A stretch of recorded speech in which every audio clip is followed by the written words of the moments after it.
जळगाव जिल्ह्याच्या अनेक भागामध्ये काल अतिवृष्टी झाली आणि सर्वदूर पूर परिस्थिती निर्माण झाल्याचं पाहायला मिळालेलं होतं. धरणगाव तालुक्यातल्या चावलखेडा गावामध्ये अंजनी नदीपात्रामध्ये मासेमारी करण्यासाठी गेलेले सुरेश भिल हे मात्र या पुराच्या पाण्यामध्ये अडकले आणि त्यांनी थेट झाडाचा आसरा घेतल्याचं आपल्याला पाहायला मिळतं आहे.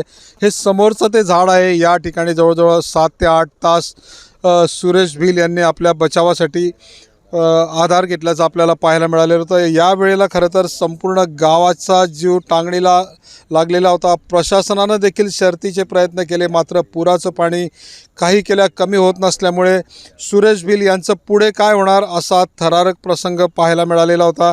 आणि याच काळात जिल्हाधिकाऱ्यांनी निर्णय घेतला की या नदीपात्रामध्ये जे काही धरणातनं पाणी सोडण्यात येतं आहे ते पाणी कमी करण्याचा निर्णय घेण्यात आला. आणि पाणी कमी केल्यानंतर या ठिकाणी नदीचं पाणी कमी झालं आणि त्यानंतर पट्टीचे पोहणारे असलेले सुरेश भिल हे स्वतःच या ठिकाणावरनं बाहेर पोहत आले. आणि खरं तर नागरिकांनी आणि प्रशासनानं सुटकेचा श्वास सोडल्याचं आपल्याला पाहायला मिळालेलं होतं.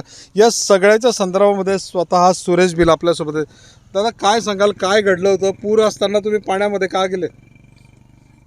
बाहेर नाही बोलू का? हां, देखा दादा, मध्ये तांगा टाकेल होते. हां, ते तांगड ज्याही काढायला झालं होतं मी, हां. ज्याही काढायला तर ते बा तसं पाणी तसं ऊन बा पाणी हां, हां, तसं मी डायरेक्ट लोटा किंवा हां, हां, हां, तर आपलं जीव वसाडासाठी हां, हां. झाड पकडले तर आपणे पण झाड पकडल्यानंतर आपले तर मागे 2 जण लटकी आहेत म्हणून मागे तर जनासाठी मी तडे जीव वसाडासाठी तर थांबलो बा असं. बरोबर, हे अहिराणी भाषेत बोलत ते म्हणतायत की या झाडावरती 2 जनावरं सुद्धा चढले. जनावर म्हणजे नाग अशा अर्थाने बोललं जातं आमच्या खानदेशामध्ये, की नाग यांच्यासोबत झाडावरती आसरा घेतलेला असल्यामुळे. खरं मला एक सांगा, ज्यावेळेला नाग तुमच्यासोबत पाहिले तुम्ही, त्यावेळेला तुमची काय मानसिक स्थिती होती? तुम्हाला काय वाटलं? तसं कसं आपलं जीव वाचायसाठी काळी बोललं म्हणे काळी तर येथले सांगू बा आपले डोस मारे भजना तर म्हणे काळी मोड तडे तेसले फेक तर मी उडी मारा नदी माई तर निघून मग डायरेक्ट बरोबर, आपले जीव वाचायसाठी. बरोबर. हां, पण मला एक सांगा की ज्यावेळेला तुम्ही मासे पकडायला गेले किंवा ती जाळी काढायला गेले त्यावेळेला पुराचं पाणी कसं होतं? त्यावेळेला कमी होतं तो पाणी? पाणी कम होतं ना. बरोबर, पाणी कम एकदम लोटी गेन तर वरून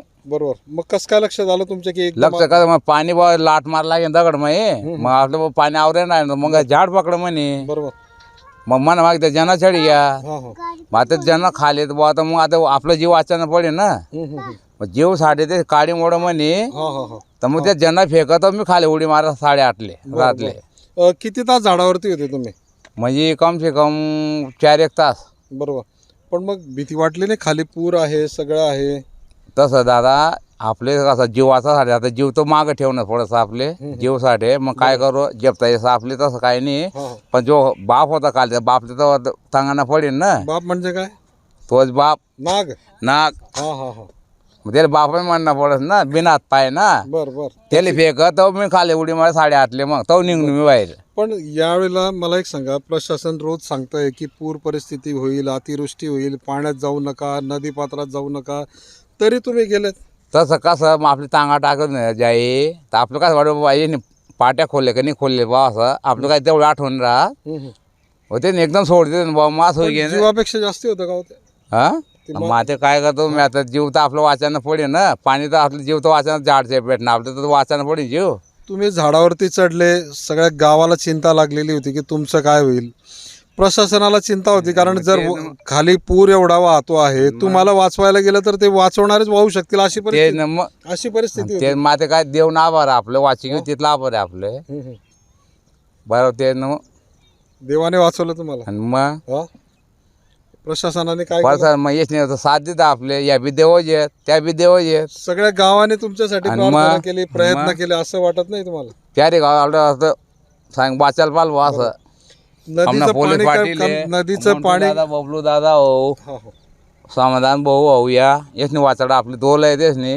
पण ते तुम्हाला वाचवताना त्यांचाही जीव धोक्यात घालावा लागलाय आता त्यांना. दे का मग ते काय करता आता एक तर जाणं पडस ना असं होई असं मग. नाही, पण आपणही काळजी घेतली पाहिजे. प्रशासन सांगतंय रोज की जाऊ नका, जाऊ नका. आपण बेस आहे बट यायला होतात ना.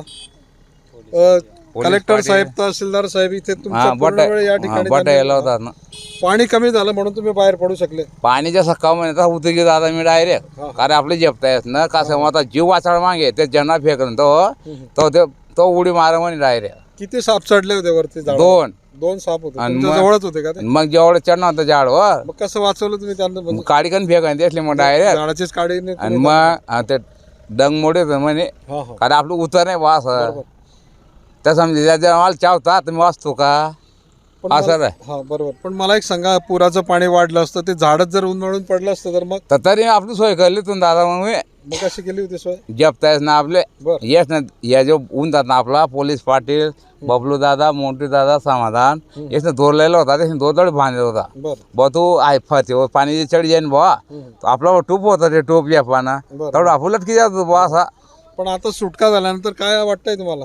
आता थोडा आनंद वाटत आता डायरेक्ट थोडाच वाटतोय, जास्त नाही वाटत आहे? नाही गैर वाटत हा? गैर वाटत पण कसं तुम आभारी वाटत आभारी मी येस ना गैर आभारी मी पण सगळ्या लोकांना जास्त आनंद झाला तुमचा जीव देखा वाचल्याबद्दल. माते काय करता प्रशासनाने तुम्ही? सुद्धा मनापासून काम दादा केलं खरं. बट्टा गावाला दुवा मागे तर वाचायला पाहिला हा, असं हा. दादा हम्म. कार बाबला रास येते हम्म. पण जेपतायस आपले दादा पण तो होता खाले बाप त्यासाठी मी खाली उतरून नाही दादा असं लफडं होतं ते बरोबर. तर हे होते सुरेश भिल. त्यांनी आपली प्रतिक्रिया व्यक्त केलेली आहे. आपला जीव वाचला या संदर्भामध्ये त्यांनी प्रशासनाचे आभार मानले, गावकऱ्यांचे आभार मानलेले, तसेच देवाचे देखील आभार मानले. चंद्रशेखर नेवे, ABP माझा, जळगाव. एबीपी माझा, उघडा डोळे बघा नीट.